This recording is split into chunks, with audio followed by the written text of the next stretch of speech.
Le sacre de Nicolas Sarkozy au Bourget devant 40 000 militants de l'UMP.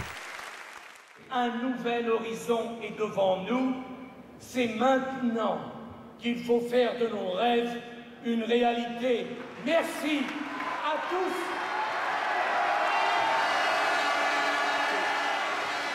L'histoire de cette marche triomphale, ça fait 3 mois qu'on la suit.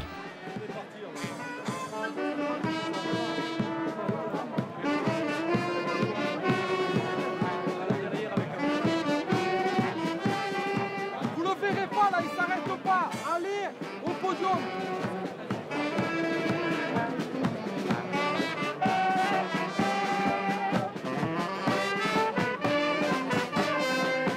Bonjour, vous attendez le Messie, non? Hein? Oui, bien sûr, on attend le Messie. Ah, c'est ça. Oui. C'est le nouveau Messie? C'est le nouveau Messie, bien sûr. Nous le font. Et celui d'avant, le Messie d'avant, Juppé Non, moi je suis Sarko, je ne suis pas Juppé. Vous n'avez pas la popularité de Sarkozy? Ah oui, oui, on préfère Sarkozy. Mais Sarkozy, il était sifflé par les militants il y a quelques années encore. Non, mais parce qu'ils n'avaient pas compris. Ils n'avaient pas compris. Vous n'avez pas compris quoi? Eh bien, que c'était un grand homme, qu'on aurait besoin de lui un jour. Mais pourquoi on sifflait? Parce qu'il avait trahi, c'est pour ça. Oui, parce qu'il était avec Balladur. Il avait trahi ça. C'est à Paris qu'on le dit, mais nous, à la base, on ne pensait pas pareil. On a besoin de lui maintenant. Oui, mais maintenant, il n'y a que lui de toute manière. Oui, oui, oui. Mais quand même trahir vraiment quelqu'un... Hein? On l'a oublié. Politique trahit ses pères, le politique trahit ses amis. C'est l'histoire d'un homme qui veut devenir président de la République, coûte que coûte.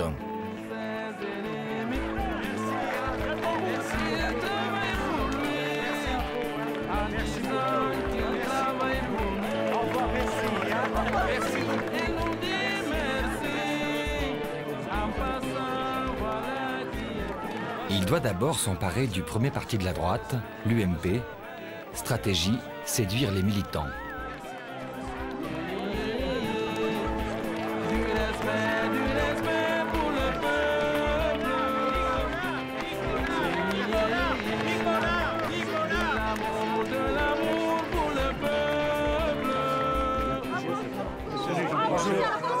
Vous allez bien? Et vous? Très bien. Vous êtes heureux là? Oui, très. Vous aimez bien cette admiration des gens qui sont autour de vous? J'aime les gens et ça me fait plaisir de les rencontrer. Et alors, quand on fait le métier qui est le mien, si on n'aime pas voir les gens, il faut faire un autre métier. Mon boulot, c'est de résoudre les problèmes des Français et pour ça, d'aller à leur rencontre, d'essayer de les écouter, de comprendre ce qu'ils souhaitent et de les voir. Ça ne me lasse pas. Je suis heureux comme ça. Là, vous êtes en campagne? Mais c'est pas une question de campagne, j'aime ça. Ouais. Bon, mesdames et messieurs, mes chers amis, je voulais vous dire combien une nouvelle fois j'étais heureux d'être ici parmi vous, parce que il faut que je vous dise que j'ai pas oublié que dans ma vie politique, j'ai connu des périodes où j'avais moins d'amis, où j'étais moins applaudi. Eh bien, je vais vous dire, je n'en ai aucune amertume, bien au contraire, parce que c'est dans ces périodes-là qu'on comprend les erreurs que l'on fait et qu'on apprend à parler aux Français. J'ai besoin de vous. En effet, Sarko a besoin du peuple de droite. Les cadres de l'UMP ont longtemps essayé d'étouffer son ambition politique. Ce film, c'est un peu l'histoire d'un putsch démocratique.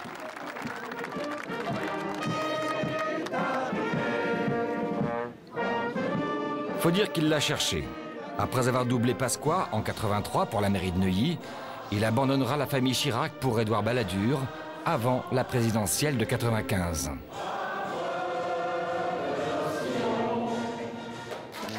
Alors si la question que vous me posez, est-ce que je préfère Édouard Balladur à Jacques Chirac? Je préfère Édouard Balladur. On est d'accord? Et là, il va se planter. Et plusieurs fois, il sera copieusement sifflé par son propre camp. Pendant 3 ans, Chirac ne lui adressera plus la parole. Et pourtant, il va se rendre indispensable en s'imposant comme une formidable machine à communiquer, libre et iconoclaste. Là, vous pouvez penser à autre chose qu'au ministère de l'Intérieur. Est-ce qu'il vous arrive à ce moment-là de penser à l'élection présidentielle? pas simplement quand je me rase. Il n'y a pas de différent entre le ministre des Finances et moi. Pour une raison simple, c'est que, notamment s'agissant de la dépense, je décide et il exécute. Je décide et il exécute. Le président de la République a dit ce qu'il pensait. C'est ainsi. Pour ma part, et dans l'intérêt de nous tous, je ne dirai pas un mot de plus. Les rapports entre les deux hommes sont exécrables. Vous voulez parler politique un petit peu ou pas? Et pourtant, début septembre, ils font la paix. Sarko réussit là un bon coup. Il devient le candidat du président, inimaginable jusque-là. Pour comprendre, je vais à la rencontre d'un spécialiste des coups politiques. Jean-François Probst, depuis des années, fréquente les deux hommes et leur entourage de près. Exclu du RPR il y a quelques années, il a la parole libre. Il veut prendre la place de Jacques Chirac. Il le dit, en se rasant le matin, il veut prendre cette place. Qu'est-ce qui fait que ces deux bonhommes se mettent d'accord cet été? Asinus, asinum fecat. Asinus, asinum fecat. Qui se ressemble, s'assemble, en latin. Bernard Pons a dit, mais pourquoi dites-vous que Sarkozy aurait trahi?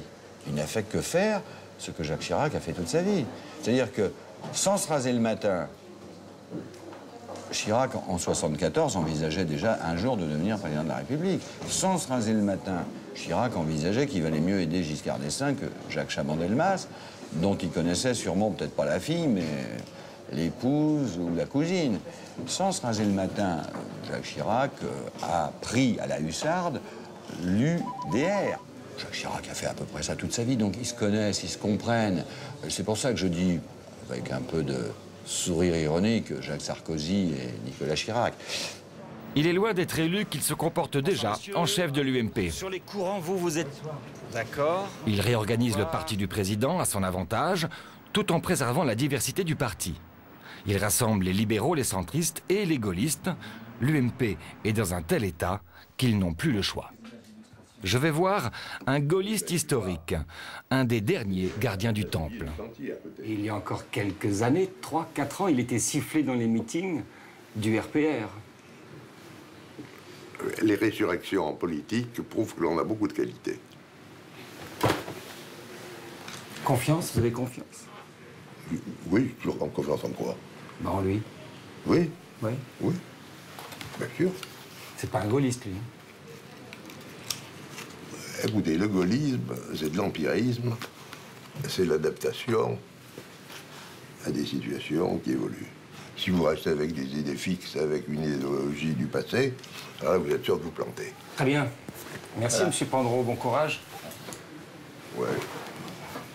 Est-ce qu'il ça reste le parti du président, l'UMP?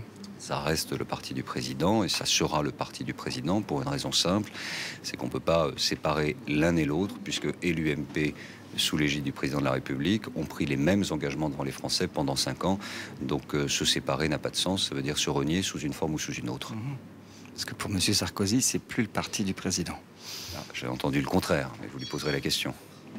L'UMP, ce n'est pas le service d'un homme ou d'une élection. Moi, je n'ai pas vocation à vouloir construire